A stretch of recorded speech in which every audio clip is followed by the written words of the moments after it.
I'd like to welcome you to Beer Right Back, a lounge beer podcast, brought to you by me, Jeremy, the bartender for today. I'm Sean. Nick. And our special guest today, Adam.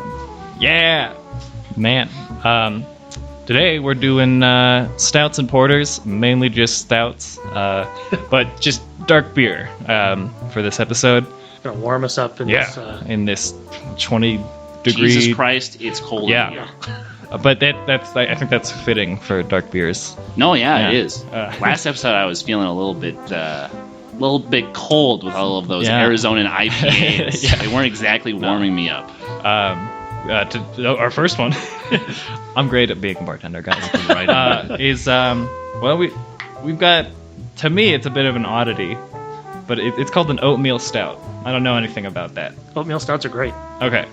It's by Samuel Smith, a brewing company in England. Product of England, it says. Looking forward to it. Sean, have you had this beer before? I have never had this particular Samuel Smith beer before. I think it's them. They make some lambics, some sours. Oh, right. And I've had those before, and they're hardly beer. They're so sour. It's like it tastes like soda. But they were pretty good. So I'm kind of looking forward to this. I've had. I can smell it already. Yeah. I've had somebody else's oatmeal stout. Now I can't recall the brewery. But I've only had probably 2 oatmeal stouts before in my life, but I like them both. They're both kind of in a point where I didn't really like hops, and I had one called Shakespeare oatmeal stout or something. I can't remember who makes it, but it was a little hoppy. Even for being a stout, it was like a pretty well hopped beer, and I don't know how much I loved it.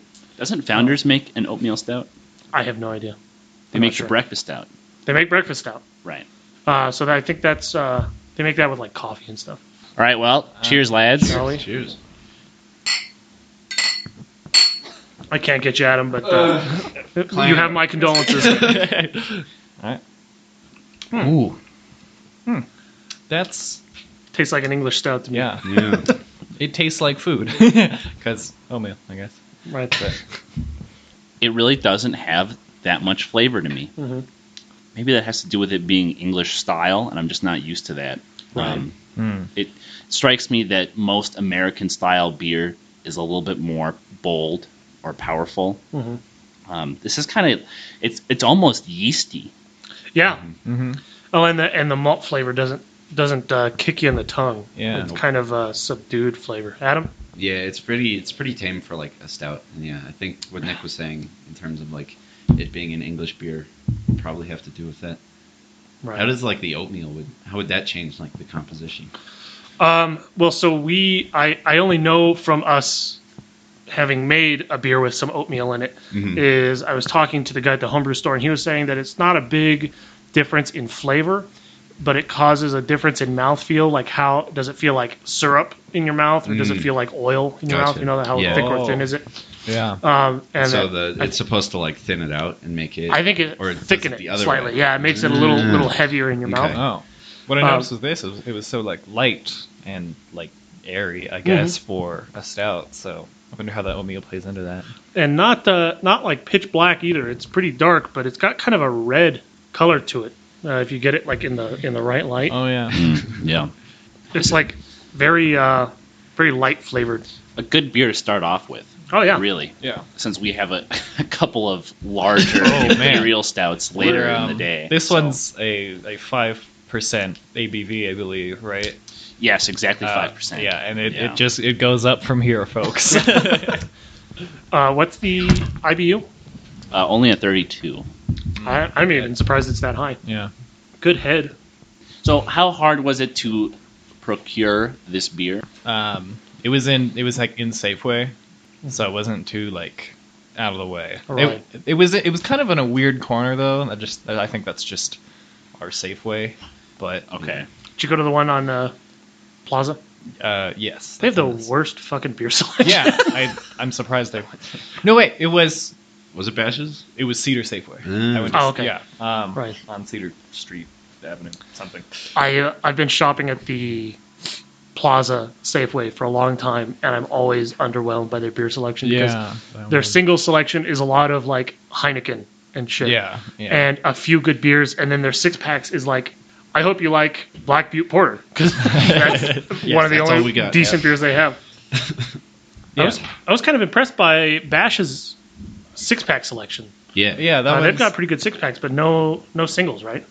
Very few. Well, There's like an end cap, effectively. Okay. Like so, at the Yeah. end of the beer aisle, they have like some tall boys and some 40s. Right. And that's where we Get some Mickeys. Well, Yeah. the Build Your Six at Yeah, the Bash's Mix is- Six. is Okay. pretty great. It wasn't like it was. I only found 2 dark beers in there. The rest were Right. like IPAs and ales and such. But on the subject of this beer, This is a good beer. yeah, it's not very like stereotypically like stouty. No, Right. not at all. It's very light and kind of, I don't know, watery, but like not in like a bad way. It's just like But it's not so aggressive. Yeah, It's not yeah. in your face like Yeah. so many American porters and stouts. yeah. Where it's I- just like trying to make the biggest, darkest beer you Yeah. possibly This, can. this would be a good breakfast beer Yeah. for that Well, reason. oh. By comparison to probably most of the rest of the beers Right. we'll be drinking Yes. today. Yeah. I would not recommend drinking a stout like after you wake up. Oh, Oh, the English do though. Yeah. I woke up like But- fair. And this 2.5 is an English hours ago. beer. Yeah. There you go. I mean, I guess like the idea is if you're English, you're gonna drink like 6 beers in like an hour. Right. So Well, and that's how I've heard it explained is that Americans drink beer to get drunk, where the Yeah. English drink beer as like a social thing. Yeah. So they don't want to get drunk off of their second Oh, beer. yeah, They want to yeah. be able to have 5 and Yeah. not be stumbling. Mhm. Okay. Not that the English don't want to get drunk, but But it's a different game plan. yeah, right. Yeah. It's a marathon rather than a sprint. Kind of mispoured this one, but there's a little bit left. Does anyone want to refill? Adam, I know that you can. Sure. Throw 'em I'll take back. a little bit. This is why we have Adam on as Yeah. a special guest today. Yeah. The disposal. You're right. Yeah. On first sip, I really didn't think I was going to like this that much, just because Yeah. it's so Yeah. there's so little to it. Mm-hmm. The more I drink, I really enjoy this, and I think this is a really good stout. It's strangely addictive in that like. You kind of, I find myself, I drink really dark beers, and I like one, Mm-hmm. but then after that, you're almost fatigued by this like heavy. Yeah. This it's like a It's- weight in your stomach. And this, I don't have that thing. I could have a couple of these. These are really good. Yeah. I now that I've had this, I'd choose this one to like introduce it to someone who is not into dark beer. Okay, Like, get them into dark beer. yeah, like That's a great idea. Try Or it. yeah, or maybe if they just don't like dark beer in general. Right. Yeah. Like, hey, this doesn't smack you upside the Yeah. head as hard as other dark beers. Right. So like, give And it then a go. and then follow it up with a KBS. Keep them on their toes. Immediate- just like, here's one end of the spectrum. Yeah. Here's the other. well, actually, if you're doing a blind taste test, just give them some rum. Yeah. Give them this with some whiskey. I still haven't forgiven you for that. I still haven't gotten the rum out of my mouth yet. I'll give you a hint on the mystery round, guys. It's below 47. Well, thank you. That'll help us. Yeah. That'll help us. Oh, I didn't even realize that we're gonna have 3 people guessing the mystery. Oh, yeah. Oh man. Yeah. It's gonna be really competitive. The spotlight is on Adam. Shit. Did you win your first round? Yeah. sure you did. With only 1 point. Oh, okay. But yeah. So I'm the Wait. reigning champion with what? 3 or 3. 4? 3 points. Okay. So wait, how does the point system work exactly? Have Being, you seen Whose Line? Like whose line is it anyway? Yeah. Kind of. The points are made up. The rules are made up. Yeah. Rules are made up and the points are Doesn't made. matter. We guess typically some combination of style, IBU, ABV, and brewer. Gotcha. And whoever gets closest within, like, you have to be really close to get the point, but whoever's closest gets the point. We typically go. You'll get the point if you are within 0.5 of ABV, and then Like 5 IBU or something. 5 IBU. And Yeah. so if like 2 people are within Then that the range, closer then one. the closer Right. one is Right. That was a good. So what are we rating Samuel Oh, Smith's Oatmeal Stout? Adam, you're familiar with the rating system? more or less. The- Nick, could you give us a rundown of the categories, please? The new and improved Beer Right Back rating system. That's right. Handcrafted from the 4 of us. So we rate typically on a on a 0 to 100 scale, and most of those beers that we're going to rate are going to end up between an 80 and a 50. 40 kind of being the cutoff between I would drink this beer or I would not drink this beer. And then a 60 is kind of like a middling beer, kind of average. And an 80, we're calling 80s Beer Right Back classics in general. So they're really good beers we all like, and they're enjoyable, and we can get them relatively easily. So Adam, based off of that scale... So based off of that scale, I would probably give this just a flat 70 in that, like, I think it's light enough and it still gives you that sort of stout flavor without, like Sean was saying, the heaviness of it all. If you really wanted a stout and just didn't want to, commit to that, then didn't want to eat a meal with it. Yeah, exactly. Then like this is a great beer for that. I might give it a 65. Yeah, I put it in that range. Somewhere between a 65 and a 70. I would go with 65 as well. Okay. 65 it is. Good beer. Oh, there goes the Tums. This is why I'm not a bartender. You're the intern. Exactly. Well, see, you've got it kind of harder than Sean or I because you have a third guest. Oh, that's right. You're increasing difficulty by 50%. Yeah. You got more balls in the air. More balls in general, but also more balls in the air. Exactly. Well said. What is up next, Jeremy? I just kind of grabbed whatever, and it turned out to be an Obsidian Stout by Deschutes. This is a 6.4% ABV beer, Ah. and IBU is about a 55. 55. 55. So Deschutes has two very well-distributed dark beers, one being this and one being the Black Butte Porter. And I've always found myself trending towards the beer that we don't have today, the Black Butte Porter. The few times, maybe twice, that I've had this beer, we'll see how I rate it right now, but I haven't found myself reaching for another. It's never impressed me. Any particular reason, or just like... Again, we'll see how this one goes, but when I've had it before, I kind of thought it had something I don't like in stouts, which is it seemed to emphasize the dark, bitter flavor instead of like a sweeter stout, which is a style of stouts to have that really bitter instead of the sweet, and that's no fault of those beers. It's just not really what I prefer. Shall we? Yeah. Shall we? Yeah. Cheers. So I bought two, what are these, 12 ounces? Because, 4 people. Oh, I was gonna say this is a good first bartending for you, Jeremy. Yeah. Getting, I thought we were gonna get 3 ounces each. Here we're getting 6 ounces each. I'm not trying to cut you short here. But 12 ounces is like deceptively a lot. Yeah. Adam. Yeah, I can definitely see what you're going at with the emphasizes the bitterness of the stout. Yeah. What was that? IBU? 55. Oh yeah. Okay.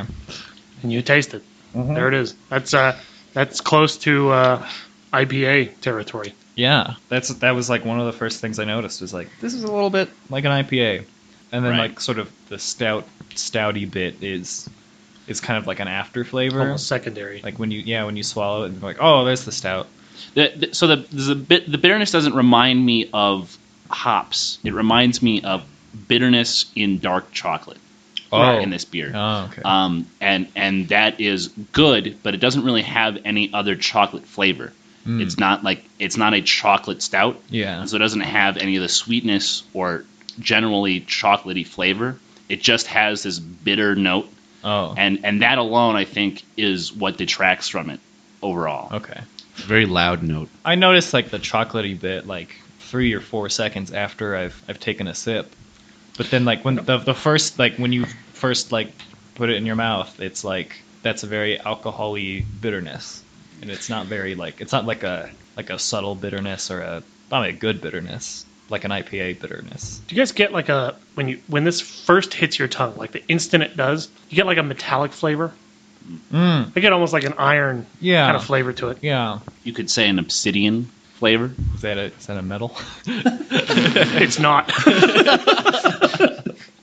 Yeah, it's like that metallic flavor immediately, followed up quickly by that like really sharp bitterness. Yeah. And then almost it takes like after I swallow it, then I get that kind of chocolatey stout flavor. Yeah. But it's almost more like in your nose than it is on your tongue. You know, Mm-hmm. it's after you swallow and kind of start breathing, then you get a big hit of that. Yeah, it's kind of like this is like if I had to run like a D&D campaign or something, and then we were also gonna like drink beer while doing it. This is like a very like dwarven kind of Right. like. That's a good. Yeah, Yeah. because it's kind of like it's got that metallic-y flavor in it. It tastes like it's bitter, like thus high alcohol content. But even though this one's still like pretty low on that. Right. And then like it ends with like a very like earthy chocolatey Right. flavor. It's kind of a hearty beer. Yeah. I was gonna say earthy as well. Yeah. Pretty Okay. like dark head. It's kind of a khaki color Mm. rather than the last one that was kind of a. That was like more beige tan. I will say that I like this tasting of this beer better than I had remembered. Yeah. Oh. Last time I basically only remembered the bitterness of it, and maybe this time I'll remember a little bit more to it. There's a little bit more to it. Maybe that's thanks to the last beer that we had Yeah. warming me up. Yeah, this is all right. Well, I feel like the impulse when like engaging with dark beers is to be like, whoa. When you have your first for the night, it's kind of like A shock. yeah, it hits you like you've been drinking IPAs the whole time, and then like bam. I feel like we warmed up with that oatmeal stout, and it really Right. like it eased us in. It wasn't this like huge like Delta V Right. stout. Huge jump in bitterness and This is I don't want to echo myself like I say every single episode, but I don't know if I would get a second one of these. Yeah. This is kind of a I have the one. It's good, but I'm kind of done with Obsidian for the night. Yeah. Yes. Also, is it just me, or is like has like the less negative stuff like floated to the bottom? Like the first sip was great, and then as you like get to the bottom, like something like in it has like sunk. Maybe I think more than that, it's just your tongue getting used to Oh, the okay. beer, and the flavors that you liked are kind of getting overshadowed by yeah. some of these other flavors. Okay. I need to catch up. I'm always in slow. every single beer, every single week. If you had to rate this beer, Jeremy, It wasn't as high as the first one we had, so maybe like a 57 or Okay, like a 58. I'm real close. I'd say 55. Yeah. I would say 55. Okay. pretty much in the same range. Maybe just 56 to be a little. Yeah. To be a little bit different. You Yeah, can't- it's a little bit different. Right, yeah. I don't want people to think I'm an asshole. Yeah.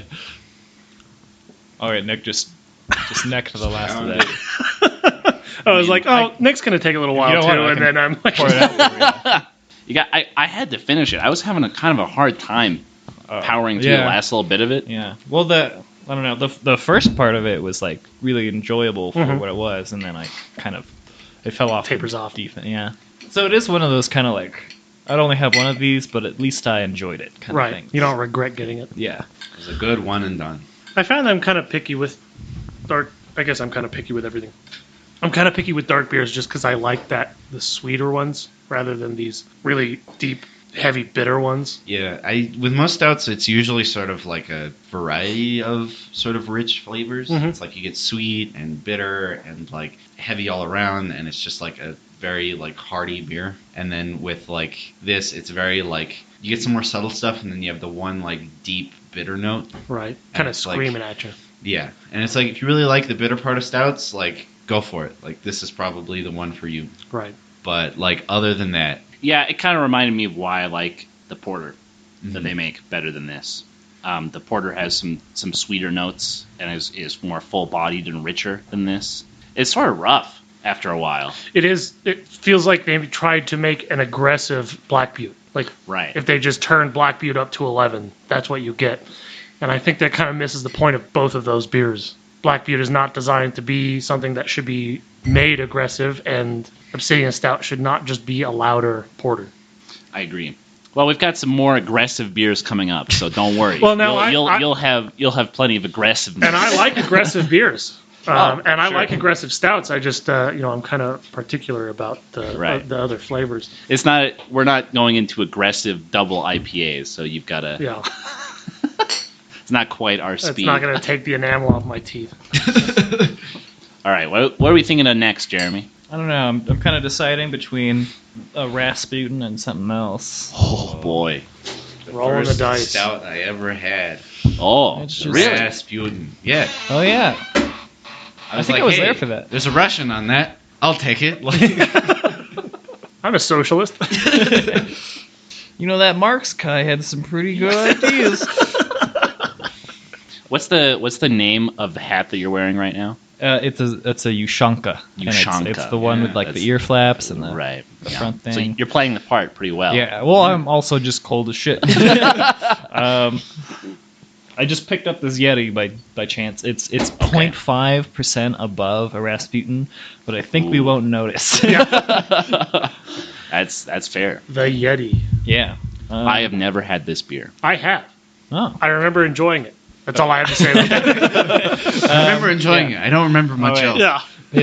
It's by the Great Divide Brewing Company in Denver, Colorado. The Yeti Imperial Stout. Let's give it a try.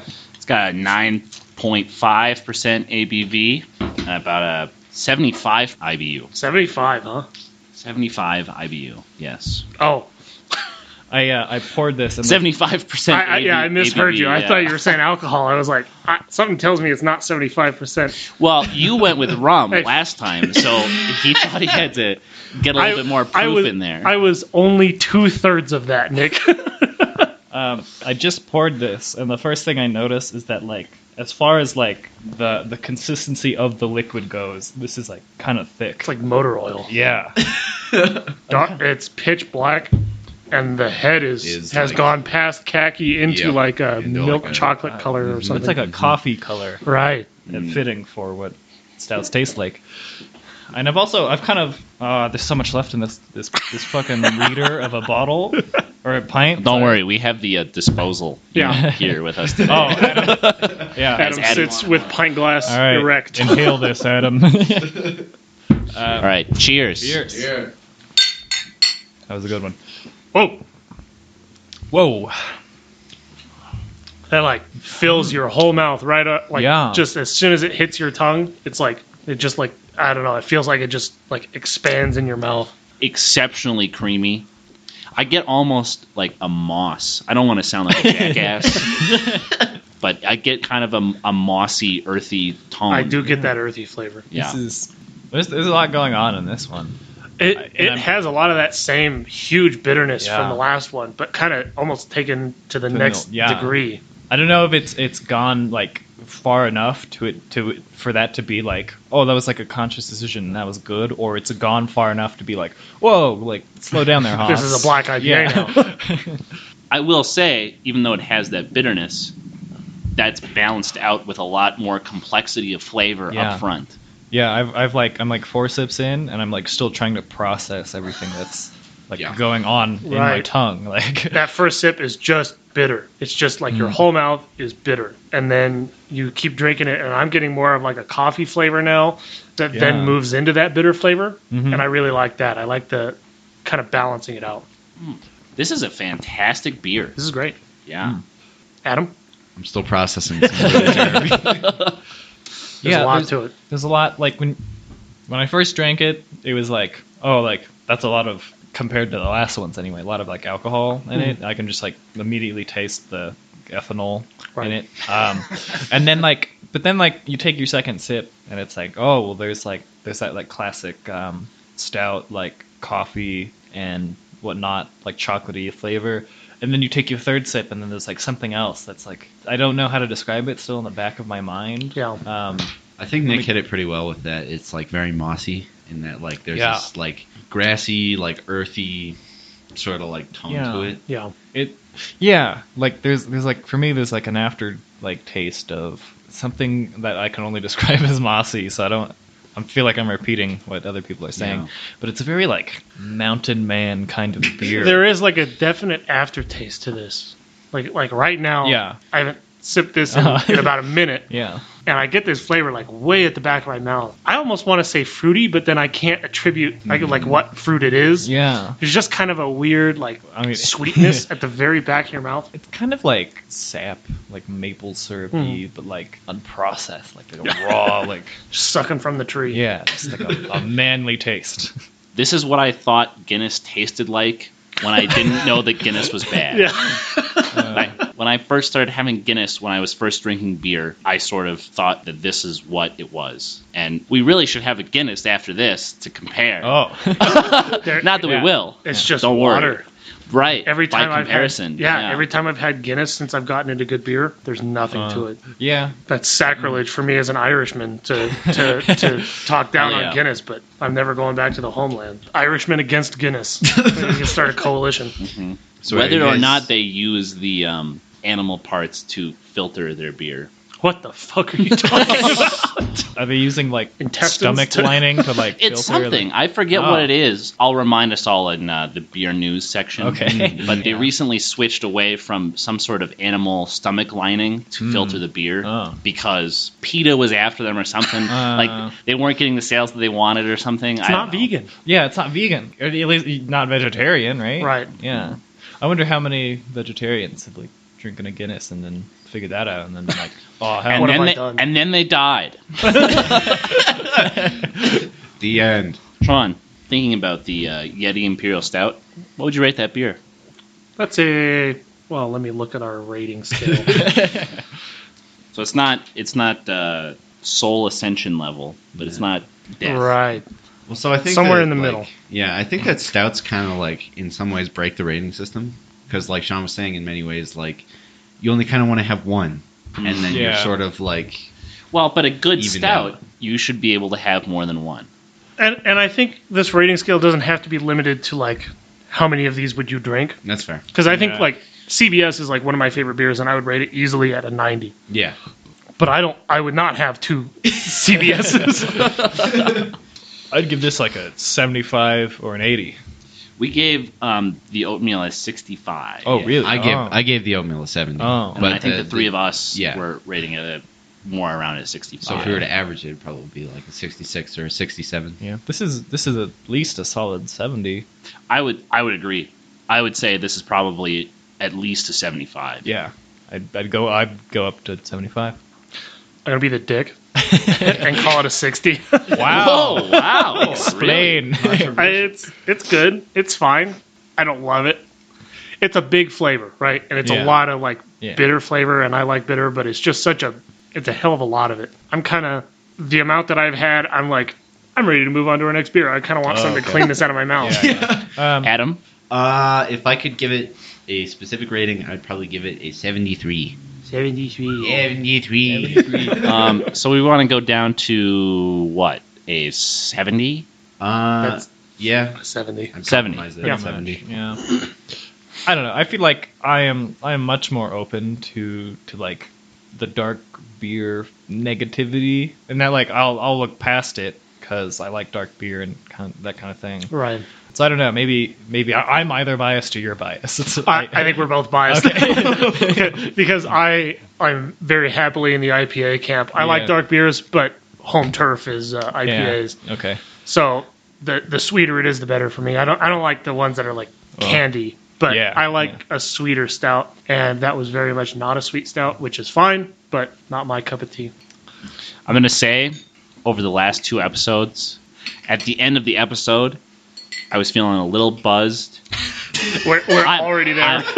I'm there already. So I am deathly afraid of the three. Right. Yes, we got this 3 is the more third beers episode. of the 6, and then we've got 2 mystery beers. Yeah, I usually so, feel like this on like the 5th or 6th. yeah. So we've got a problem here, boys. Well, and Nick, you and I both had a beer before we started. Right. So- and I don't know about you, but I didn't have breakfast. I had some Soylent, which Oh, is not yeah. a very substantial breakfast. It's probably about as much as a single bagel. Soylent is equal to a bagel? Yeah, in terms of like calorie count. Ooh. Calories, but No. the nice thing about a bagel is it's a sponge in your it's stomach. weedy, but yeah. I've never had Soylent before, but I feel like it would just run right through me, man. That's a problem a lot of people have with Soylent is they start it and then they get the runs and then they stop. Oh. And you just got to push through. You get through the runs, and then you're solid. No pun intended. It's sort of like how you get into beer, right? Right. You have a beer and you hate it, and then you have a few more, and you're like, this is that's all right. Should we talk about this for a second? Because I was a freshman in college, and I had tried a beer before and liked beer, but I found somebody who could buy me booze, and I bought a 12-pack of Budweiser. And Budweiser sucks. And now, like, looking back, I'm like, well, that's why this story is about to unfold, is because it's Budweiser. But I was like, oh, dude, I like beer, and here I have beer, so I can just, like, hang out and have beer. And I got about halfway through that first Budweiser and didn't drink the rest because it was like, I think I'm going to throw up. Like, this is really bad. And then the next day I was like, oh, I don't know. Like, I was just in a shitty mood or something, and I got to try another one. So I tried another one, and I drank the whole thing, and then felt like I was going to throw up. And I was like, I don't know if I like beer as much as I thought I did. Yeah, I was fortunate enough to where my 21st birthday, I'd never drinking beer until my 21st. No, that everyone here is only drinking beer That's after right. they're 21 years old, you're right? exactly That's right. legally, of course. Luckily, I was blessed enough to have a good friend like Nick who treated me to at least some, what was it, lumber yards? Yeah, some Yeah. Railhead Red probably at that point in my life. Yeah. And then, like, I remember you brought over, like, some, like, garbage beer that I don't think any of us really bothered to drink, at least at that point. I remember that, Yeah. oddly enough. That was Dogfish Head, that one that has a lot of coriander. Oh my god, I remember Sweet this. Quench? No, Yeah. I forget what it's called, but it's so strong coriander-wise that it's Yeah. almost undrinkable. Yep. I don't know what you're talking about. Yeah. But yeah, Dogfish Head? Yeah, they were selling it for $5 for a 6-pack, so it must have not been that good. Ever since that day, I haven't seen that in a store. That bottle? Yeah. Okay. But yeah, I was lucky enough to at least have Nick along, who introduced me to some, if at least decent beer from the lumberyard here in good old Flagstaff, Arizona. Okay, Jeremy, I'm really scared. So I have two, and I think I'm gonna only open one between. Oh, the let's four. go. Let's go. Okay. Let's go too. Let's go. Two? Yeah. All right. Come on. Okay, This is the drunk episode. The first of many, probably. it's on my. So my next jeans. up, we've got It's over here. North Coast. West Coast. Dude, that's North quite a Coast. head that you've given me. Adam's got a solid 5 fingers of head on his beer.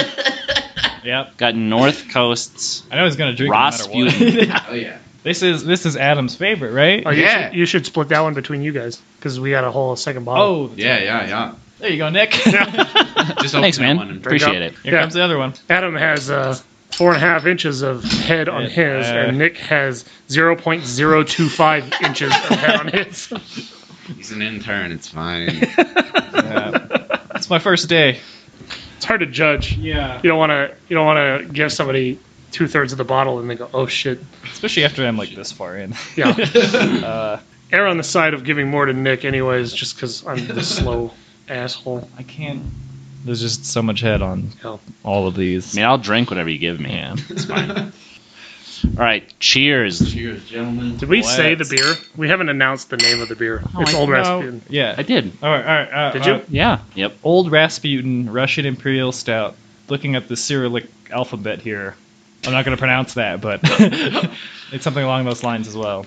That's the most I've ever enjoyed an Old Rasputin. This is great. After those last two, this kind of cuts down on the bitterness quite a bit. Again, sound like a broken record here. Like alcohol-y Mm-hmm. on that first sip, and then like the rest of it is like really like smooth and I will say that this does not have nearly as much flavor as the Yeti. oh yeah. I Definitely. think this is much more calm and relaxed by comparison, even though it's much high. Well, no, it's less ABV, right? It's about a 9 ABV in comparison Oh. to the Yeti's 9.5. Yeah. I really don't get that many flavors out of this, to be honest. I'll contrast that by saying I think the flavors are more subdued, but I get more flavor. The Yeti I felt was just a slightly enhanced version of the Obsidian. Oh. Where this, I'm getting like a lot of. This is almost. I would compare this more to like a stronger oatmeal stout of the Samuel Smith. I was gonna say like if the Yeti was, excuse me, an enhanced version of the Obsidian, this is an enhanced version of that oatmeal stout we had because this feels much more drinkable, but it's just like that much more Turned up a little bit. Yeah. Yeah. That's a good analogy. like sort of like an Americanized Samuel Yeah. Smith. There's still that bitterness like right in the middle of your tongue. Less yeasty. Stronger flavor, more alcohol. Mm-hmm. Yeah, it really Yeah. is like a stronger Sam Smith. Yeah. Let's be real though. This is opaque It's pitch in black. every like sense of that word. I'm like holding up against like a window right now, and no daylight is coming through. Yeah. That's when you know when you have a true stout, an Right. imperial stout in your hands. Right. So, Adam, this was your first beer. Uh-huh. Yeah. Well, my first, like, I think this was one of the first beers that I bought, like, on my lonesome. Like, I need something from, like, Bash's', and I don't know what to get. And so I was looking around, and I was just like, hey, that beer's called Old Rasputin. There's a Russian dude on it. Like, It's got to be good. yeah, must be good. Yeah. Like, why not give it a try? And so this was one of, like, the first beers that I bought sort of on my own and was like, yeah, this is pretty good. I mean, for a first beer, that's pretty good. Buying an Old Rasputin. It's weird because like I didn't really buy it like because like at the time I was just like, you know, what's a stout, what's an IPA. I was very like, you know, I didn't fucking know like what I was doing, and it was just like, oh, like advertising works. Yeah. Like this they put a Russian dude on it, like, you know. It why not? is a more interesting bottle. Oh yeah. Yeah. There's a lot of like reflective gold on it. Yeah. It's like foil, I guess. Like, But maybe I I'm guess wrong. the difference being is that I've continued to buy it, Yeah. and that I Oh. think it's like a. What? I think what Jeremy and Sean were saying, where it's a very like, if the Yeti is the enhanced version, then this is the enhanced version of the English stout. I Yeah. think that's very like evident. I think you are very lucky in the sense that you still buy one of the first beers that you ever bought. Mm-hmm. I think I'm speaking for both Sean and I in saying that the first 30 beers that we had were not that great. Yeah. And it took us a while to get to Old Rasputin, and the fact that you nailed it right off the head is very impressive. Yeah. Thank you, sir. Cheers to Adam. This is kind of one of those like the lounge classics. Yeah. Just because like it's so we don't get it that often here, but when we do, it's like matter of fact. Like if you want a good dark beer, you got a Rasputin. Even Yeah. though they're a little pricey, but I was gonna say timeless is a strong Yeah, word, yeah. but they're kind of, I don't know, they just carry on. Like it's like Mhm. they're always there, and yeah, you go to the store and look for a dark beer, you either find this or you find Black Butte, and Black Yeah. Butte is not a very dark beer. hmm Good, but not as good as this. Right. So if you had to rate this beer, Adam, We're gonna let you go first, so you rate it like a 90, and then we can all and just then- undercut yeah, you. I'm going to be very biased. exactly. I'm going to probably give it an 88. 88. why Not not, why not quite an 89? What's up? Why not an 89? Why not a 90? I'd give it like somewhere in that like 84, 85 range. Just because it's like I don't know, it's like this is like nostalgia, but like it's just kind of always been there, and Mm-hmm.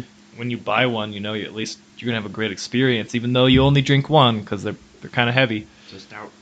I'm gonna be the asshole again. 70, I'll go with an 80. It's quite a range. like an 82. Or, Yeah. Yeah, something like that. This is a classic beer. It's yeah. Yeah. This is a good. The credit that I will give to Old Rasputin is it is exactly what it wants to be. Mhm. It's not. It doesn't have maple syrup in it. It doesn't have cherries in it. It doesn't have vanilla. It's just a really solid imperial stout. Yeah. It's just a Yeah. stout with no other bullshit in it. Maybe if we like I don't know if the meme was Yeti, right? Like if we just brought Yeti to maybe that would be an 85 or something. Because like when you think of a Yeti, you kind of think of like living in the woods and like Mhm. like being a mountain man or something like that. You live in a cabin in that's like you're snowed in. Yeah. You have a Yeti. Yeah, and this one's kind of like it's weirdly classy, despite like Rasputin's like actual history of sleeping around. But you just like look at this bottle and you see like the contrasting like gold and the black, and you like I don't know, like the flavor profile like really fits that like this is a classy stout. Right. And And I don't want to get too graphic designer. I'll let you. As the engineer. Yeah, you can approve or reject this, but I think the serif font also just kind of like it just like brings it full circle. North Coast's logo is kind of nice, Oh, yeah. kind of classy, timeless.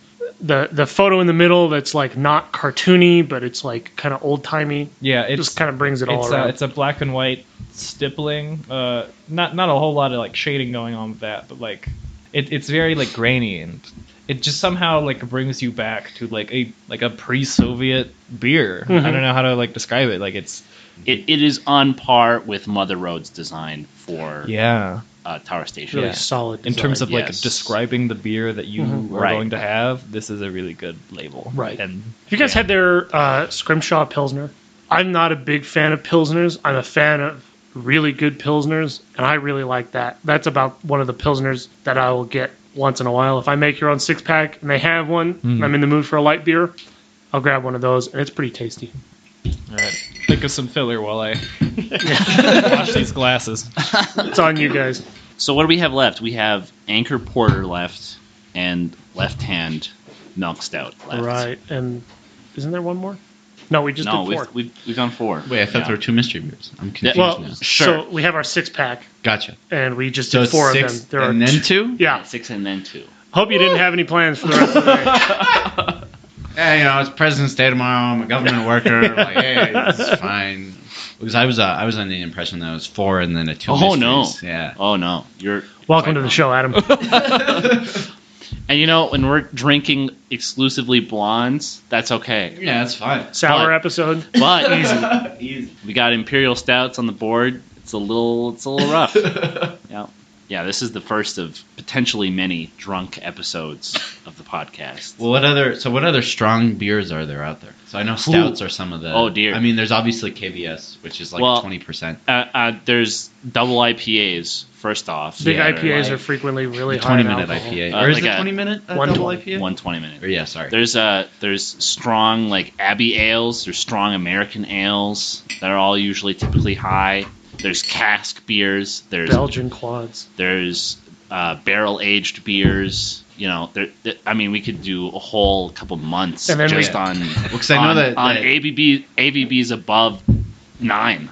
So on at least the topic, so yeah, Sean brought back some barrel aged Rasputin from California, and he found that in like a liquor store, and I was greatly appreciative of it. It was like a barrel aged, like specifically what was it? Was it like a It whiskey barrel was aged? whiskey barrel aged Rasputin. Yeah, and it was like a half liter, a liter and a half, and it was great. Specifically because I've never had a like it tasted like a barley wine. Okay, And having like yeah. a Rasputin style like barley wine was like. That was a good beer. I had a couple of sips of it, and that was A-okay. We say this all the time, but was that 4th of July? That was Adam's graduation. Oh, Yes. that's right. Okay. All right, so what are we switching to? These are your picks, I believe. These. Well, I mean, Oh. No, it was completely recommendations, Jeremy's decision. I paid for and bought all of these. And... why don't you get that left hand out of there? It's a bottle. Balo. Oh, it's got a hand on it. Holy shit. Hell yeah, dude. Which hand? We got a milk stout by Left Hand Brewing Company. Yeah. This is a pretty popular one of their beers. Ubiquitous. Typically found in the nitro version. I greatly prefer this version of it over the nitro, just because I'm not the biggest fan of nitro beers. But this is a damn good beer.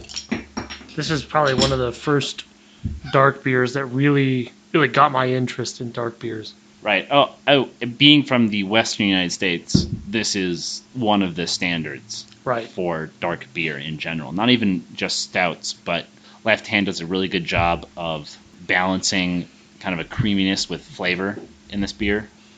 I don't want to spoil too much before we drink it, but I really like this just from the like really sweet, chocolatey kind of flavors to it. It really is like a. When I've introduced this beer to people before, I say this beer is like drinking alcoholic chocolate milk.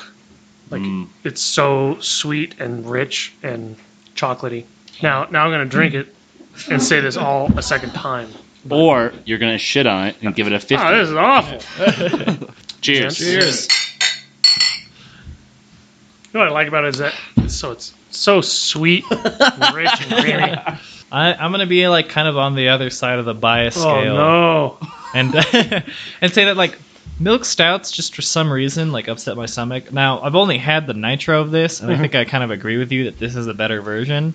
But there's just something about it that like, because I don't like drinking milk. I don't even like I don't eat cereal because you have to put milk in it. And so like the fact that like it's even like remotely close to milk in any way just kind of like is off-putting. I don't know, that creaminess that's like really good for most people. It's just kind of like, I don't know, like it feels like a downplayed stout in some ways.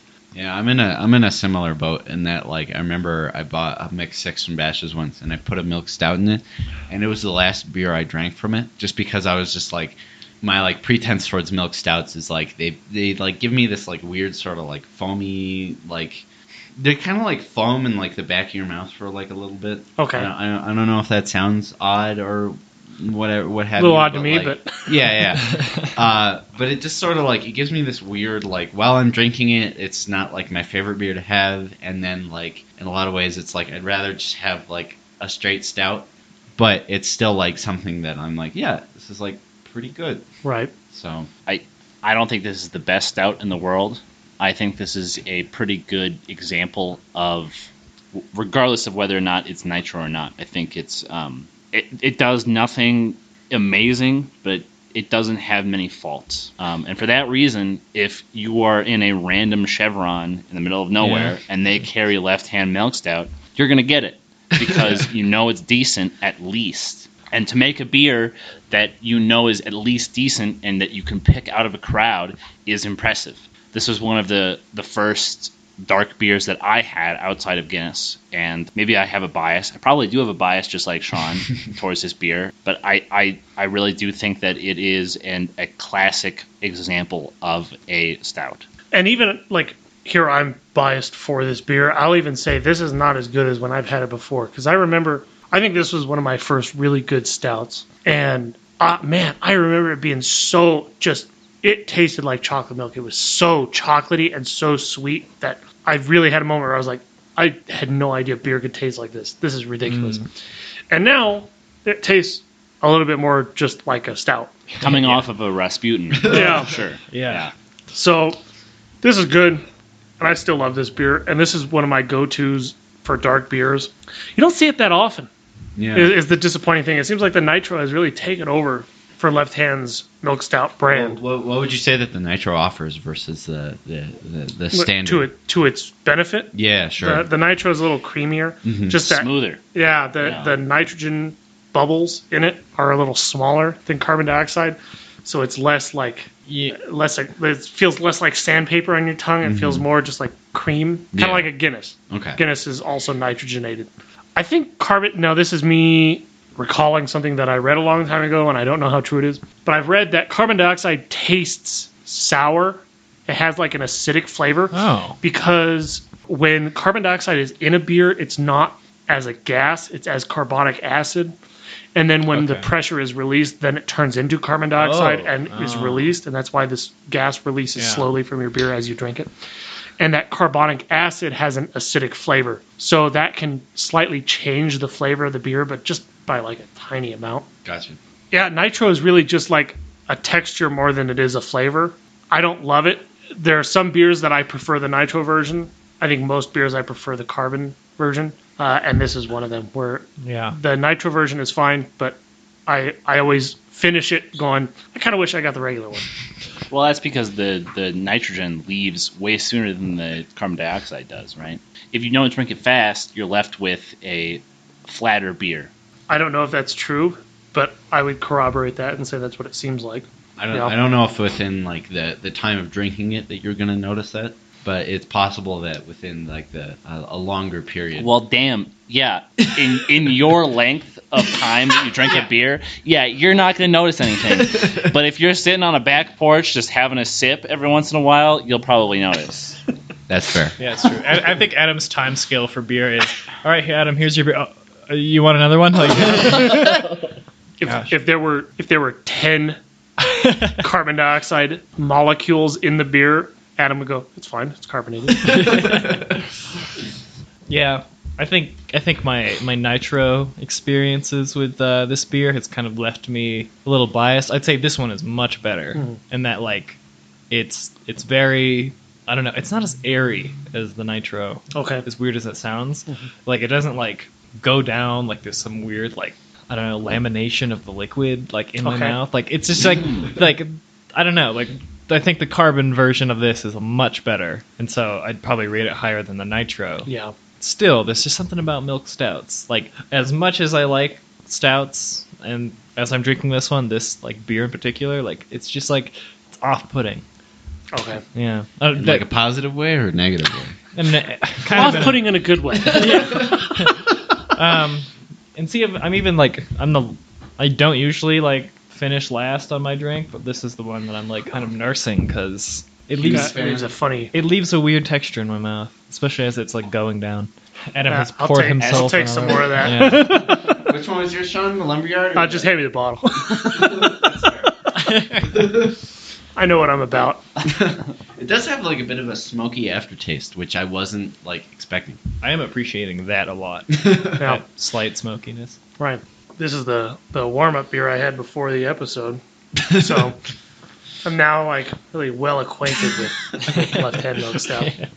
We've got one last beer in the six-pack, that being Anchor Porter, which is in San Francisco, if you're interested, Adam. Nick, why would I be interested? So you're asking where the other ones from. Oh, thank Right. you. Yeah. I feel like I'm the slowest to drink 3 ounces of beer, and then I felt like I just like chugged half of that bottle of milk stout, and now Caught back up. it's all hitting at once. Yeah. Yeah. So you know how like the radiologist like doesn't stand in the same room as you when you get X-rayed? Yeah. Yeah. This is kind of like that, where like maybe that's why they don't do it, is because when everyone gets one beer, but when the bartender drinks with every patron, Yeah. it starts hitting you. Oh yeah. I mean, This is a pretty heavy episode. Yeah, I'm glad I'm the bartender for this one. Did you guys see that meme of like the radiologist talking to the patient? They're like, "Don't worry, this won't have any long lasting effects." Yeah. Goes to Egypt to turn X-ray on. So Yeah. while Jeremy gets this Anchor Porter set up, we have not rated Left Hand. oh, we have not. You're right. Oh, So, Sean, what is your? I gotta what go do you first, think? so Yeah, then I can get undercut. exactly. I would rate that 80 sounds high. Wow. 75. No, Untapped No, or yeah, Good. yeah, yeah. Kit. Give You're it- fitting right in. Can I see our? I gotta see our fucking. Give it what you feel is appropriate. So, yeah. 80. Wow. I like milk Wow. stout. That's a good beer. I would give it. 45. I'd give it a 75. Wow. Yeah. Okay. See, maybe you're not going to get as Less of an undercut ass. as you thought. But yeah, less of a. But I am the one with the bias, Yeah, you along both. with you. Yeah. Oh, So prepare. now 45. Oh wait, so what? So you gave it a I gave it a 75. What did Sean give it? 80. 80. I'd probably give it. Not gonna undercut you that hard. I'm probably gonna give it like a 70. Okay. Okay. I don't know. I'm not a big fan of milk stouts, but like they've grown on me, and like I think that like they provide a different flavor to stouts that Okay. would I think becoming more comfortable with would be beneficial. Jeremy, I gotta look at this scale. That's think not- how we wrote this out, huh? Yeah. What did we even do before we had this written down? I don't know. We just Fucking spitballed guessed. it, yeah. Okay, going off this, I'd probably say like a 65. That's a personal bias. dick. Like, There's How your dare you undercut. disparage Left Hand like that? I mean, like, okay, if I was less like, I don't know, like sickly in nature, just to, like when I drink, if I put anything in my body, I like feel Combust. sick. So what's the average of those? I'd probably put It was 70, 80, 75, 70, and 65. So 73, 72.5, 72. right? yeah. Wait, so we're going in the points on this? Oh, Like we're going decimal 70 places? 72. Can we just round it to a 73, please? On what basis? On the basis that Sean loves this beer. Oh, okay. Everyone has to satisfy me. He unofficially owns this podcast, so we must appease him. All right, our last beer is Anchor Porter. Well, out that's of- beer before the mystery beers. Yeah. Right? Our last Correct. beer before the break. Our last of this of Yeah. the 6-pack. Yeah. It's Anchor Porter, a classic craft brew if there ever Hell was yeah. one. Cheers. cheers. One of these days, we're just gonna have to clink glasses for like 2 minutes. Yeah. Damn, dude. It's such a different, like, after having 5 stouts and then, like, a porter. Ending just on the comes porter. across. Yeah. Maybe it was a bad idea. Yeah. No, I don't know. I kind of like ending at least the 6-pack on this one, because it kind of reminds me of like what we did for the first beer, like the oatmeal stout. And Kind of a lighter. Yeah. Comes full circle. Very drinkable. Extremely drinkable. Supremely. It's one of those beers where, like, hey, like, if you're not into stouts or porters, maybe you should try this one, and it'll introduce you to them. Yeah, it's kind of hitting a lot of the same notes of the oatmeal. Do you guys have this, like, Martian terrain in your head? Because I have this, like, very... there's, like, a lot of, like, hills and valleys in this. Look at this. Mm-hmm. Like it's a very rocky head. Yeah, it's like a whole landscape. That's true. Yeah, I'd like to talk more about the beer, but that caught my eye. Yeah, I don't know. But the like, foam is kind of it has like a certain like adherence to itself. Right. Maintaining its shape. Like if I'm gonna turn this glass really quick. It just stays as one little it stays unit. As, so all the hills and valleys inside of the foamy head is kind of there still. This is the kind I of have no idea what that means. This is the kind of beer reviewing you've come to expect from Beer Right Back. Yeah. Look at this terrain. Yeah, you get. I don't know. We're 6 stouts in. Sorry, 5 stouts in. How 5 to do that? stouts. You guys want to listen to Pink Floyd? There's a certain, because it's a porter, I think there's a certain texture. There's a certain variance of flavor that is not present in most stouts. I don't want to call it. It is more similar to a winter beer than it is to a stout. There's a certain amount of spice or outside flavor involved in this beer that was not present in the first 5 beers. Yeah. And for that, I commend it. It does it really well. I think that there are not too many extraneous bitter notes that would detract from my rating. For a porter, I think it's a very well done, very marketable porter. Correct me if I'm wrong, but like potatoey in a way. I could see that. In that it's like, yeah, it's very marketable. It's not as like intense of here's some barley, asshole, like of the stouts you've had. But it's also not as unique as some of those like crazy like the Yeti in a way. Yeah, I'm not sure. It's probably because I've had 5 stouts in a row, but it's a little like underwhelming. Not to say bad, but just underwhelming. Right. I always thought porters were just weak stouts. Yeah. And then since talking to Nick about since talking to Nick about porters, and you kind of brought up that like there's like a porter flavor, and it's hard to describe exactly what it is, but there's a very particular taste to a porter that you don't get in a stout. And since realizing that, I found that I like porters a lot more because now I kind of focus in on that, and I really like that flavor. I didn't used to really like this beer a lot, but now with that mindset, this is a good beer. It does that porter flavor really well. Yeah. It has it dialed in. Yeah, there is. I will admit there is like some sort of like back flavoring that like separates it from the rest that we've had so far. Mm-hmm. That's just kind of like that wintry beer, or that like I don't know. It's so subtle that I can't put my finger on it, but it's like a spice or something. Like, Right.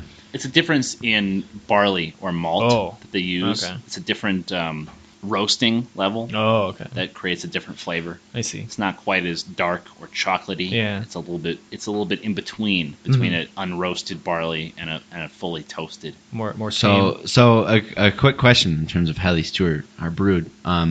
What specifically makes a stout bitter? Being naive. 2 things. The hops, especially in a stout, because stouts are typically hopped a hell of a lot more than a porter. Where a porter is almost just like hops really take the back seat to the barley.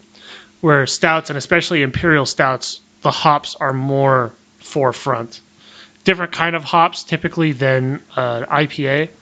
They're less fruity. They're more like savory, I guess. But they hop imperial stouts a lot more than they hop a porter. The other thing is the roasted barley. So it's actually literally roasted with a fire. So it chars the outside of the barley. Gotcha. Giving it, when you eat like a marshmallow that you toast too long and it burns on the outside, it gives it that like Sort of burnt, charcoaly, but kind of chocolatey coffee flavor to it. So those are the 2 big things that make it bitter.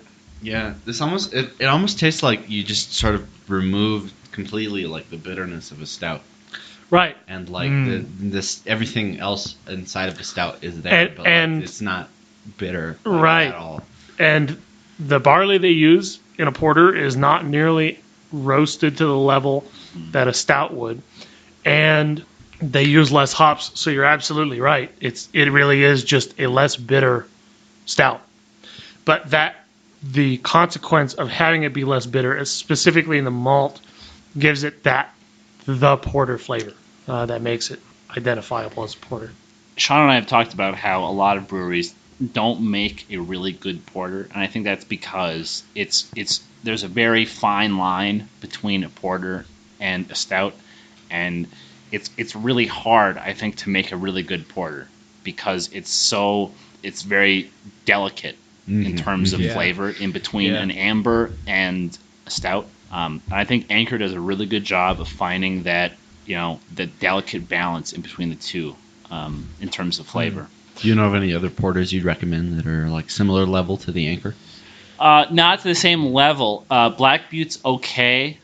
I think it does it a somewhat justice towards a porter flavor. It's really hard. I really don't think that many breweries make a really good porter in general. It seems like porters kind of take backseat to a stout anyways. It seems like there aren't a lot of breweries that do a porter at all. Like a lot of places do. You look at breweries that have 6 taps in their tap room, they can do an amber, a pale ale, 2 IPAs, a sour, and then a dark beer. And between a porter and a stout, it seems like most of them go towards a stout because you can put chocolate and vanilla in a stout, and a porter is just kind of a porter.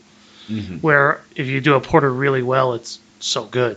But it seems like porter is almost kind of takes backseat to the dark beers. And I asked Nick a while ago, what do you think is going to be the next craft beer trend? It was sours for a while. Now it's like bread IPAs. What's going to be the next one? And he said really good porters. And I would really like to believe that. I don't know if I do. Then This one is making me realize like the difference between stout and porters. Like again, like you have, Sean, I've like classified them as that's just a weaker stout or something along those lines. But like I think it really like it's more apt to say that it's more subtle, and it takes a lot more like fine tuning. Thank you, Adam, for pouring, even though I'm bartender.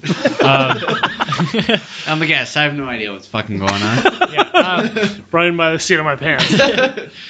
Just wait until those mystery two. Yeah. Hell yeah. I think this is probably like one of the best porters that any of us could have picked, really, without like going out of our way and like ordering online or something. Like, It's a great porter. I've had bitter porters, but I can't name them off the top of my head. Yeah, that's exactly it. I remember not loving this as a porter, but now trying to think of a better one, I can't. So how bad can it be? So I don't know. I'd probably give this one like at least a solid 75. Straight into the rating system, eh? Let's go. I would give it a 70. I might undercut you guys a little bit. I'd probably give this like a 65. 65. Oh, okay. I might just not be the biggest fan of porters. I'll do it like a 73 or 4. That average is about 70, maybe a little higher, but Very cool. yeah. That's it for the 6-pack. We're going to go... Take a quick break, and then come back for beer news and our couple of mystery beers. So stay with us. This is Be Right Back, the Lounge Brewing Podcast. Want to see how our ratings stack up? Check us out on Untappd and Beer Advocate. If you like listening to Beer Right Back, get our t-shirts and gear at teespring.com/stores/beer-right-back.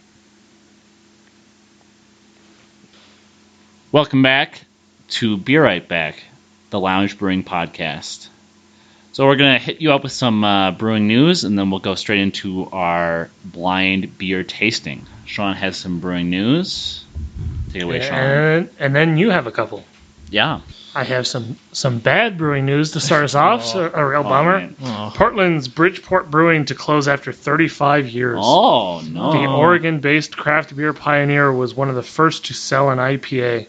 So here's this like really big, prominent Portland craft brewer going out of business, which is kind of shitty. Founded in 1984, Portland, Oregon's Bridgeport Brewing is based almost on age alone, important from a historical context. According to the Brewers Association, America had fewer than 100 breweries back then, compared to the over 7,000 we have now. The brand embraced this history, calling its flagship IPA the original IPA, and billing it as the Pacific Northwest's first IPA. But yesterday, Bridgeport announced that its 35-year run was coming to an end, a casualty of poor sales and a crowded craft market that has been more fueled by up-and-coming local brewers than larger established names. So I sort of wonder if that is a similar story to Flag Brewing, and that Right. it's a brewery that was originally a part of the community, and it was the first one to be there, but then got outcompeted by a lot of more ballsy, for the lack of a better word, a more creative brewery that did a lot more interesting things, and they were kind of left behind. That's very sad to Right. hear. Yeah, you kind of like, part of me thinks, man, how could people do that? How could people leave behind this like classic brewer? And then another part of me looks at exactly what you said. You look at the Flag Brew, and it's kind of, they seem to have lost their spark. It seems like they've kind of fallen behind in terms of the industry in Arizona. That was reported by Food and Wine on February 13th. Next up, I have Hellboy to get 6 limited edition beers for its 25th anniversary. Have you guys seen Hellboy? Not often. Like Yeah. the comic book / movie Right, yeah. franchise? Yeah. Yeah. I've only seen part of one of the movies. I really liked it. I thought it was kind of funny. Who played Hellboy in the original Hellboy movie? By Del Toro? Yeah, that movie. Who that played was- Hellboy? He does the Fallout intros of Yes, War Never that Changes. guy. Yeah. I That is an excellent movie, and Yeah, I it's a good commend one. his performance Yeah. in that movie. 6 flavors will be released in editions of 666 starting in March. nice.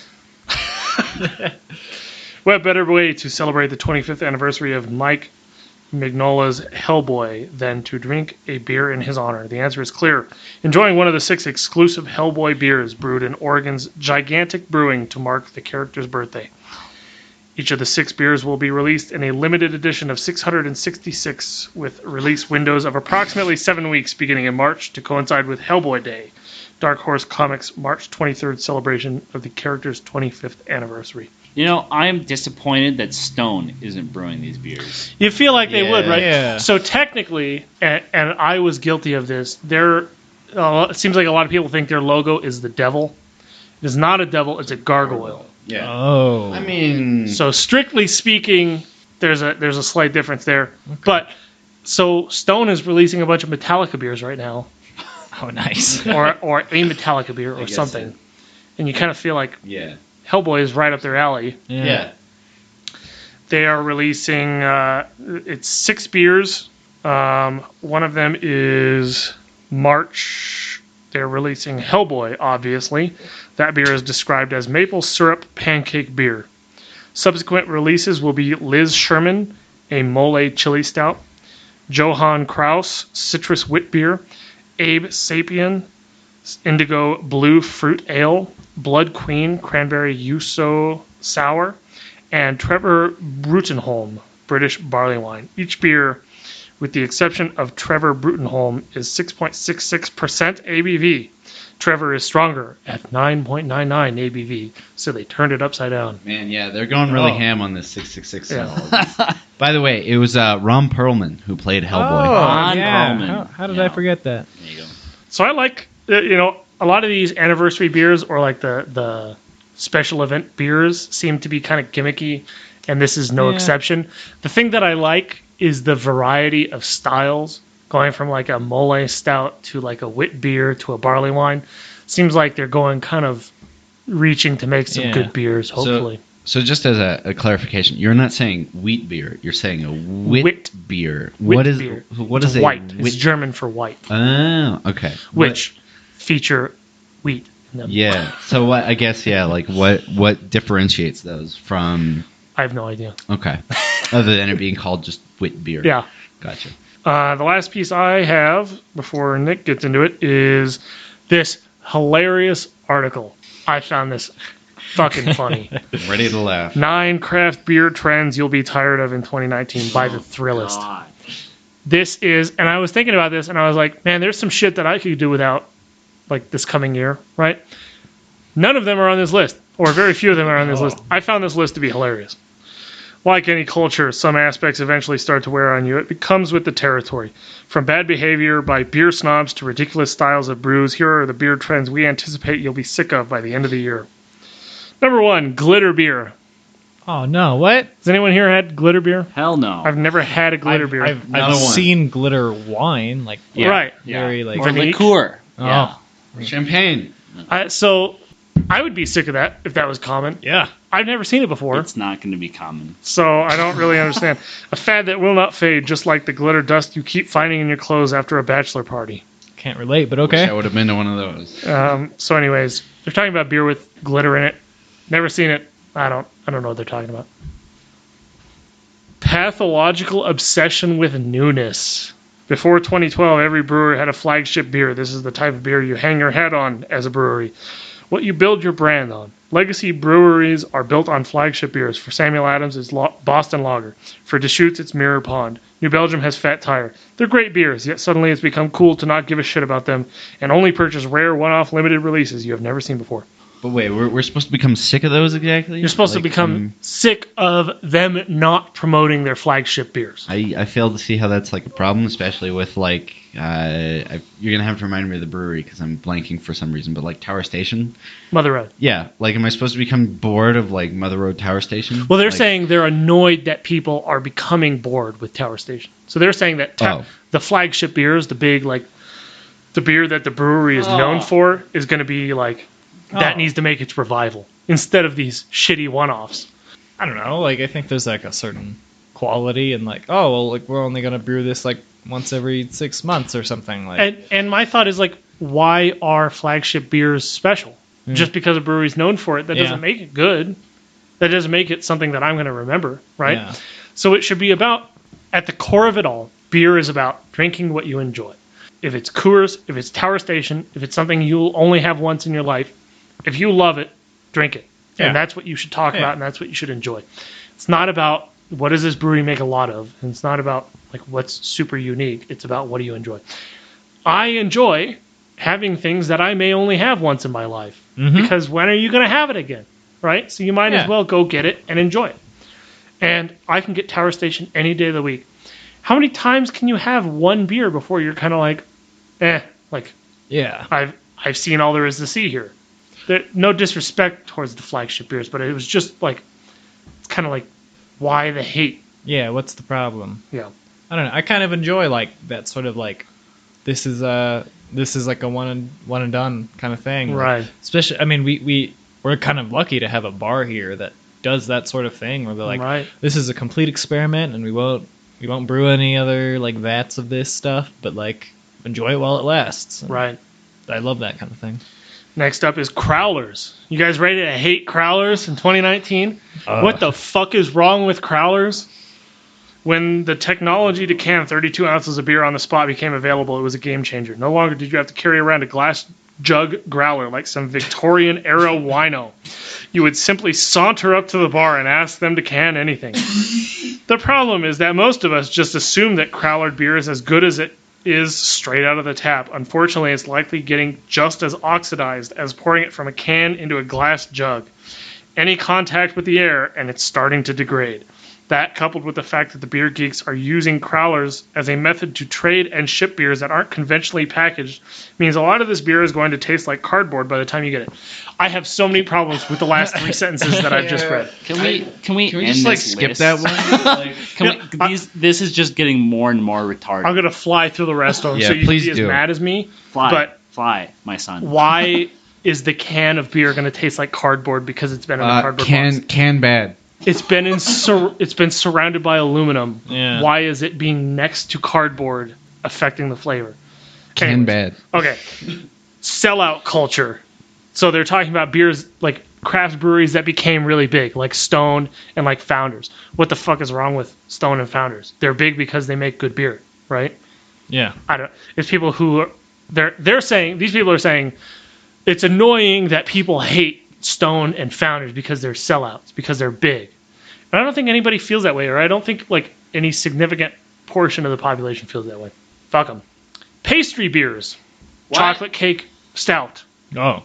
Red velvet stout. Are they saying that they're annoyed that people hate these things? Or what? They are saying that that's a trend that's going to die, is making these super Yeah, sweet because there's stouts. so many red velvet fucking beers. I've had one in my life, and it was pretty fucking good. I could see it becoming like a situation where like if enough companies made them, it would die out. But if they sort of remain in the state that they are, then it would be Right. basic. It's like just the like- status quo would not change. Yeah, it's like they're saying that like that's all that exists in the stout world, and as we just went through a 6-pack and had one milk stout, that's not the case. Forming lines at brewery bars. I don't understand what they're trying to get at here. They're saying that they think it's stupid that people will wait in a line at the bar to get a beer rather than just sitting down at the bar. Where you go to Mother Road or you go to Dark Sky, and there are not seats at the bars, but they have plenty of seats in the brewery, so of course you have to wait in a line. And I don't understand why they think they're above waiting in a line. I don't understand. why they're doing it. You go to any good restaurant and you have to wait for like 30 minutes. Right. Who gives a shit? Like, Yeah. And then talking about corn. The Super Bowl was a lot of things this year. Blah, blah, blah. But for beer nerds, Bud has its own red wedding by going to war with its competitors over corn syrup specifically. Bud Light doesn't use it. Other light brewers do. And because corn syrup is shorthand for Satan's sweat to many, it ignited massive debate. Who gives a like anybody who's using corn syrup in their beer is probably not making great beer. If they are, you like it whether there's corn syrup in it or not. It doesn't matter. yeah. If they don't, you're not drinking it anyways. Who gives a shit? Mm-hmm. That was the thing that got me about that, as we were talking, Nick, earlier. Who is that Super Bowl ad directed at? Because people who drink Bud Light are not drinking great beer. They're not drinking it because it has amazing ingredients. They're drinking it because it's cheap. So who cares? So who gives a fuck if they have corn syrup in it? So yeah, so I guess to like sort of bring this in like a more of like a consumer focused way as to who they're appealing to. Not to throw shade, but my mom was in a lot of ways like, oh, like X product doesn't have corn syrup, thus it's better for you. And I'm just like, okay, like sure, like not having corn syrup is great, but like at the same time, like just because something doesn't have corn syrup doesn't mean I want to buy it. Well, but I think there's a sect of people that are like, they're very focused on this idea that like corn syrup is like the devil. Sure. And so like to whoever's drinking like Coors, Budweiser, and like all these other like cheaper beers, they're going to see that Bud Light doesn't have corn syrup. And so for like this small sect of people, they're going to be like, oh shit, Bud Light is the beer I should be drinking rather than Budweiser or Coors. And for the people who are already drinking Bud Light, like you said, Sean, they don't really give a shit. So like, I just think like nobody's drinking Miller Lite because they think it's the best beer in the world and they find out it has corn syrup in it. I don't think that's going to change anybody's mind. I feel like beer is one of those things like Chevy versus Ford. There's no, it's sports teams. There's no reason to pick one over the other. They're all the same fucking thing. You drink this because your dad drank it. yeah, and I guess the more or less the sort of like the overarching narrative of it is like, if you don't give a shit about that, like you're gonna keep drinking whatever the fuck you want. And what Bud Light, I guess, is trying to do is appeal to those people who are like health conscious that Right. somehow drink these like, you know, lower echelon quote unquote beers. If I had to choose, I guess, like, you know, Bud Light doesn't use corn syrup, or, you know, Right. yeah, Bud Light doesn't use corn syrup, so fuck it, yeah, I'll switch to Bud Light. Why not? Yeah. Yeah, to somebody who cares about that, I guess that might be what it takes to switch them. Yeah, but I think in terms of like the crossover there, I think the margins are so low that it almost doesn't matter. Why spend $5 million on a Super Bowl ad to convince 10 people to switch over? I have two more real quick. Milkshake IPAs. What's wrong with milkshake IPAs? Nothing. And the annual pumpkin beer freakout, which I don't love pumpkin beer, but people do, and why do you flex care? on that? Yeah, why is that going to be the thing that you're annoyed with in 2019? You either already were, or you're not going to be. I don't understand. Nick, in real brewing news, what's going on? Yeah, what's up? I've got one piece of sad news, and then we'll follow that up with a more lighter fare. Joe Tucker, founder of Rate Beer, and I quote, says, "In some very real way, I do feel that AB InBev actually enhances and improves craft beer. This," he says, "after recently being bought out by, you guessed it, AB InBev." Would he have said that if not bought by AB InBev? Hell no. Like, how long has Rate Beer existed? A long time. And this is the first time he said this. I think that to say that this monopoly does not detract from craft beer is like saying that Rockefeller had no impact on his monopoly, right? Like it's antithetical to the whole idea of craft beer. It is sacrilegious to say that, because craft beer is this idea of brewing beer outside of the reins of a larger corporation. It's about going back to the roots of beer and brewing beer that you like and that you think that other people would like. And to say that Anheuser-Busch has no effect on that is asinine. To say they have a positive impact, I don't know. To say they have no impact is ignorant. But to say they have a positive impact is asinine, right? Yeah. That's actively idiotic for you to assume that AB InBev has a positive impact on the craft brewing community. They are the opposite of a positive impact. They are sucking the life force out of it. So I guess just as a quick, could we get a small bio as to who this individual is? He is the founder of Rate Beer, which is a prominent... So in the online community, there is 3 major communities for rating beer.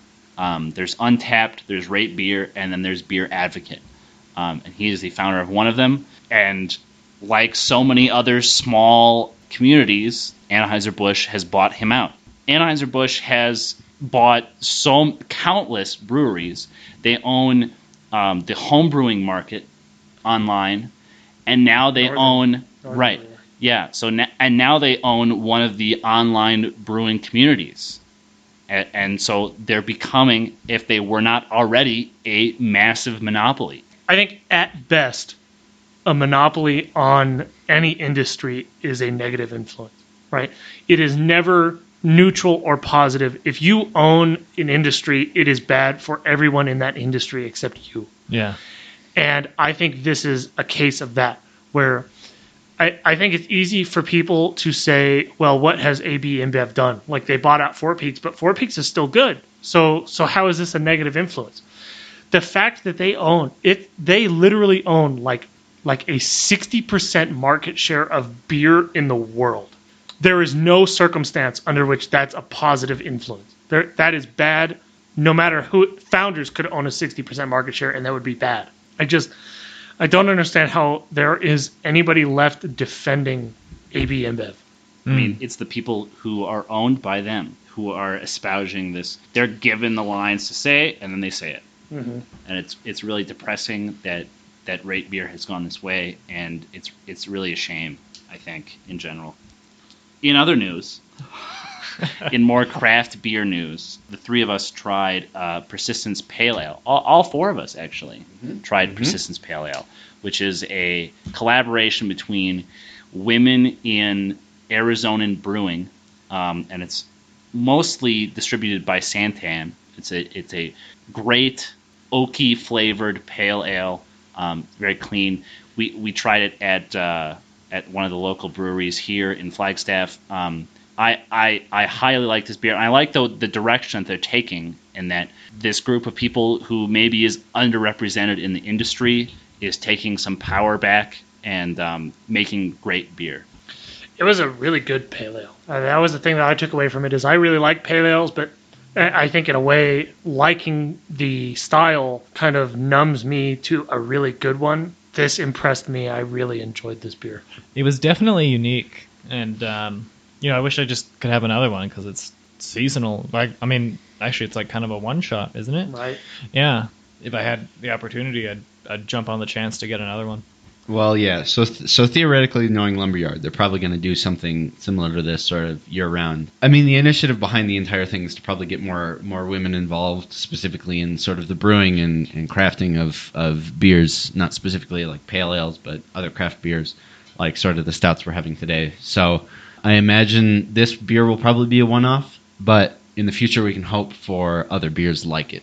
They did a similar thing last year. What was that called? Bitches Brew. They called it. I think they made a stout last year. I don't really remember, but there is like an annual women's brew, and I've probably only had 3 of them, but I've always been impressed. They're always really good. It's a quality beer, and it's kind of a cool little collaboration, especially because it's happening at the same time as Flag 7. So it's like all the Flagstaff breweries get together, and then all like the women brewers in Arizona get together and make this beer. So it's Arizona Beer Week ends up being a really good week for interesting beers between the two of those. It's something to check out if you have the opportunity. So yeah, it's a good foil to Joe Tucker selling out to Anheuser-Busch. Fuck you. Right, exactly. And so regardless of how sad the overall brewing scene might seem from the news that we have given you today, there's still some great things going on in craft brew.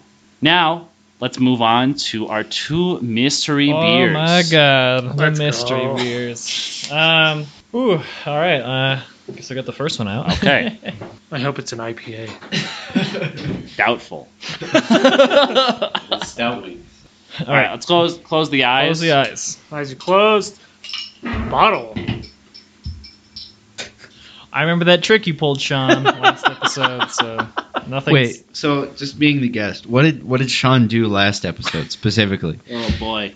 I told him I had 3 mystery beers. Okay. Technically, I never said I had 3 mystery beers. You did. No, I said I had 3 mystery beverages from Arizona brewers. And it was from an Arizona brewery. I said I had 3 drinks. They interpreted beers. And It's all our the fault, last Sean. one was a rum from Grand Canyon Distillery. They thought they were getting a beer, and I gave them a shot of rum. All right, you can open your eyes. Just don't look over the counter. It's a port. Yo, it's very light. Ah, it's a black comparative butte. to the rest of them. I can actually see this one when putting it up to a window.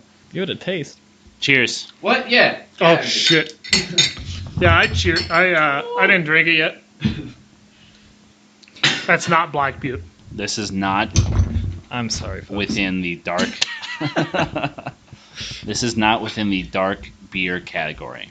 That really is. That's like close to an amber or a brown. It is, right?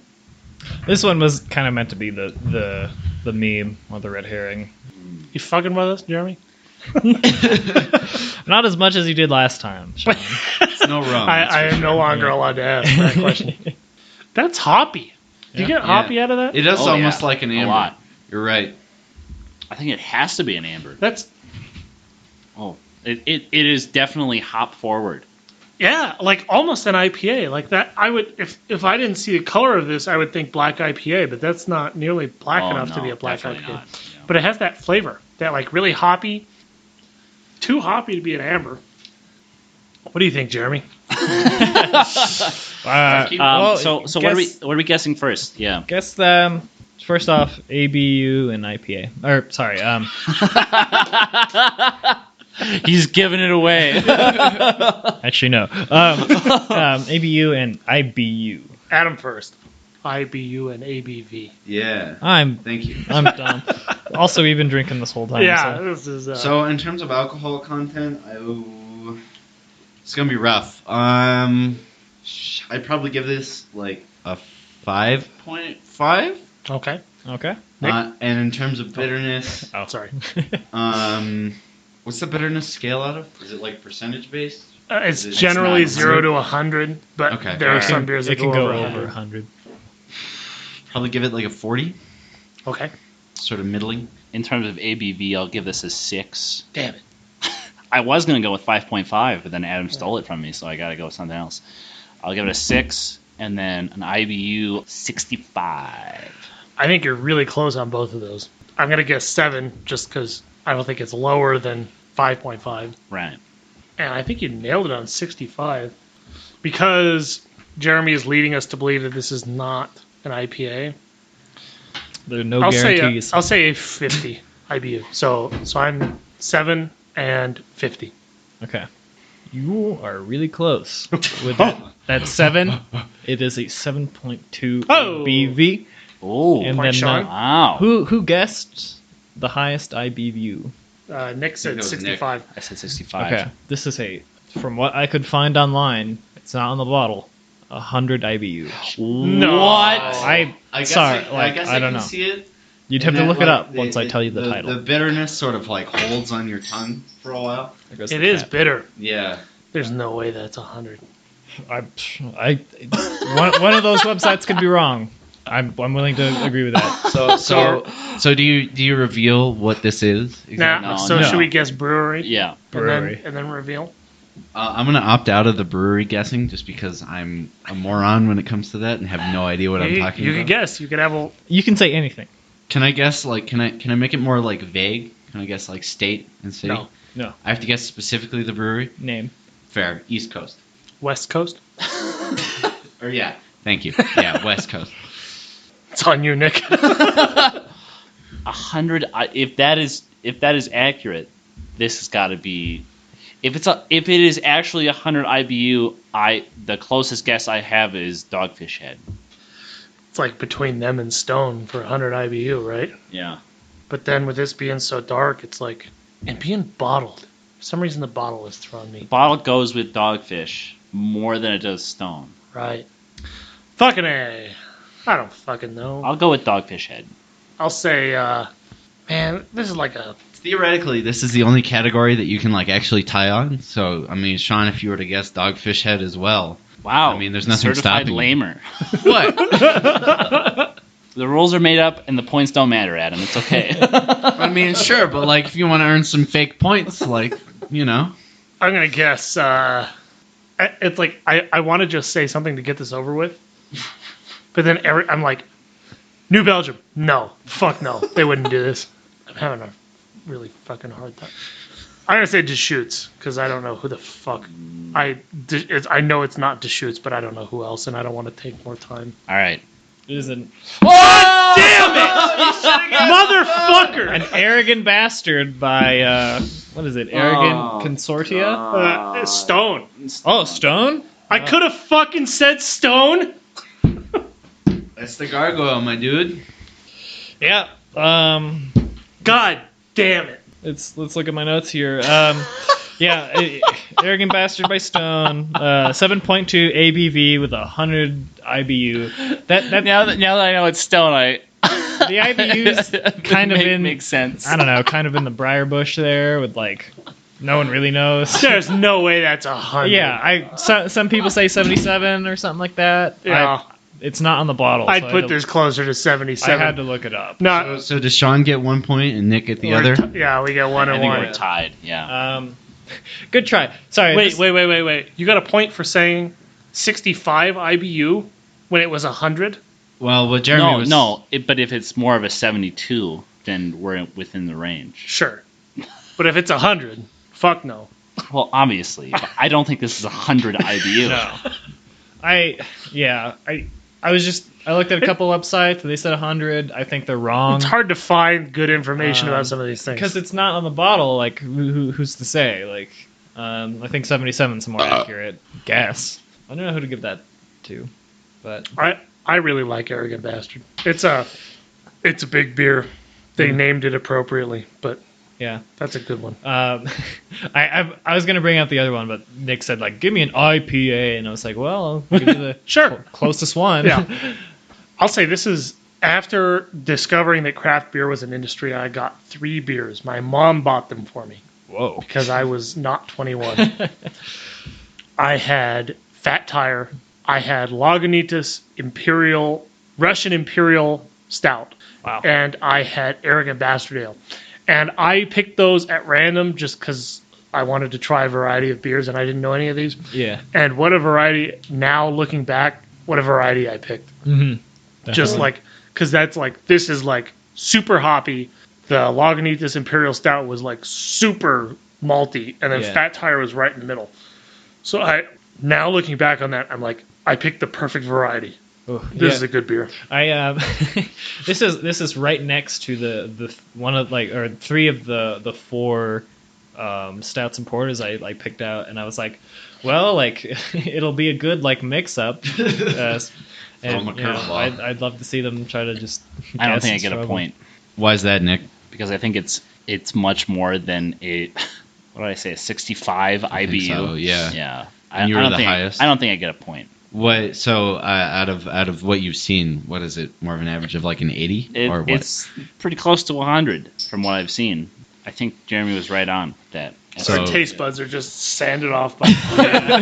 So Sean is at 1, And that's it. Everybody's at 0. Sounds good to me. Hell yeah. If you had to rate this beer, Nick, do you want to give a rating? Well, Sean is nursing. I'll give Arrogant Bastard 75.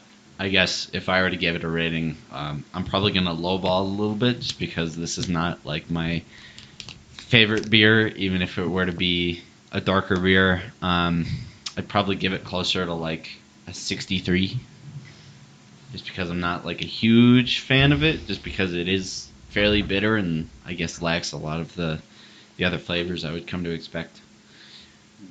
See, I don't want to be a dick. Blind tasting that, I was prepared to give it like a 60. But I know I like Arrogant Bastard, and now that I know I like Arrogant Bastard, or now that I know that is what it is, and I'm drinking it, I want to give it like a 70. Yeah. But I feel like the honest part of me has to give it a 60 to a 65 just because that's what I thought blind. I'll give it a 65. I like Arrogant Bastard, but I can't be a douche about it and rate it higher now that I know what it is. Good beer. You know, blind it is a little rough. Especially expecting a stout. Again, I'm not allowed to talk on this, but So is this classified as a stout or is this more? this is no, an no. American Okay. strong ale. Gotcha. I kind of wanted to pick a sort of like a wild card there, Yeah. and I was like, well, they're right next to the stouts. I know it's not a stout, but it's sort of in that like level of intensity that it'll be like kind of refreshing and also like a bit of a like shock. Yeah, What'd you give this beer? I don't know, probably like a straight 60. So we're kind of averaging to a Around 68, maybe. Oh, what'd you guys give it? maybe a 65. Okay. I can't believe you almost went with Stone and then you didn't. God damn it. You could have pulled away. And yet, I was thinking about it and I was like, Stone doesn't make anything dark, and this is a little bit dark. There's like a little bit of malty to this. Psych. Yeah. that's the wrong number. Oh, last beer. All right. Okay. Close your eyes. All right, we're closing the eyes. So do you guys expect this to be another like bamboozle like the last one, or is I this don't. I think expect this- this to be a dark beer. a straight shooter? Yeah. I agree. Coming in. Coming in. Honey, I'm home. Did you bring the bacon? Got beer. Got beer. Can't. No, bottle. bottle. The other one. Bottle. Yeah, the other one. Name me another like vessel. Crowler. But not after 2019. It'll Big be can. dead. If you sat a large wooden barrel on the bar, I would, I'd 2 bottles. be, yeah. Oh. Okay, so 12 ounce bottle. So it's more common. Sure. Why not? Jeremy's like, damn it. They know too much. Oh, why not? Wine not. No, that's sorry. Now I have a guess. All right. Chardonnay. I have a guess Let me now. hide these. Oh, okay, you can open your eyes now. All right. It's dark. It's very dark. Yeah. dark. Porter. That's not a Second porter. Sean. Nope. No. Nope. I was gonna guess That first- KBS, but no. That first sip kind of No, sucks this after is having that. Tums. It's definitely not KBS. I'm not drunk off of one sip, so it's not KBS. It's kind of fruity. Really? Maybe I don't get fruit. I get like maybe that's the oatmeal covered sugar cookie talking, but I get like a strong hit of like not wheat, but some kind of like grainy kind of flavor to it. Okay. You cold, Jeremy? Oh man, I'm freezing. I'm freezing. It's like a whiteout out there. Yeah, I thought I was set. Like, what the fuck? I'm gonna show these God. guys with my 4 layers of clothing. Hell no. This garage. Cold motherfuckers. Ugh, no one can survive Well, this garage. it's at least 43 now rather than 40. I don't know. This one's hard. I'm not as well versed as you guys, so this is like very like I have no fucking clue. I'm in the same boat, Adam, but this time I'm on this side of the bar. So. You know what this kind of tastes like? Beer. This kind of tastes like a pump house porter. I don't get that. But you go ahead. Yeah. That means I get points. Do we want to just go for it? Do you guys want Oh, a give little me bit? a second. Let's do the raw stats first. Yeah, let's. Raw stats. Give me ABU and Should I start this time? ABV or Sure, Sean. I can't. IBU, say solid 40. ABV, 6%. You bastard. I'll say an IBU of 50. You said an IBU of 55, right? I thought I said 50. I Now- 50. Okay, I said 60. Okay.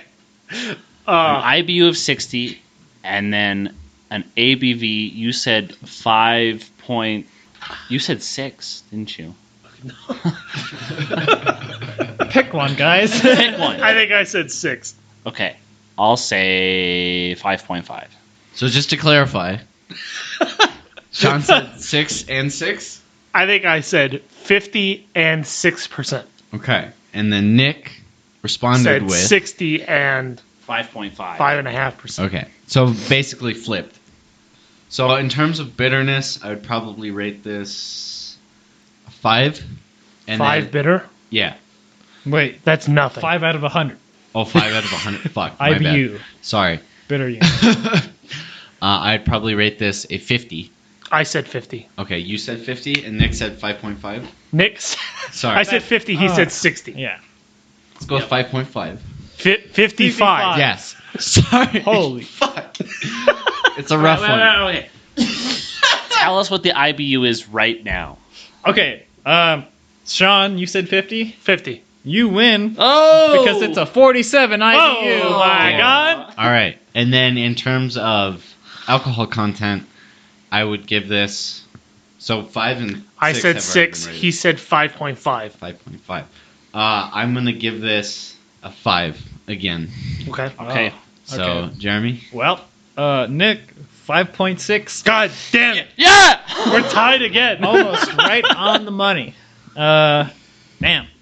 All right. Now to brewer. Now the brewery. brewer. Somebody else go first This is this for time. this is for all the marbles. This I is guess to throw it out, I really wish this was local, because then I would probably have a better idea of Right. what it was. I'm just going to cast West Coast again, Okay. because that's really the only one I know.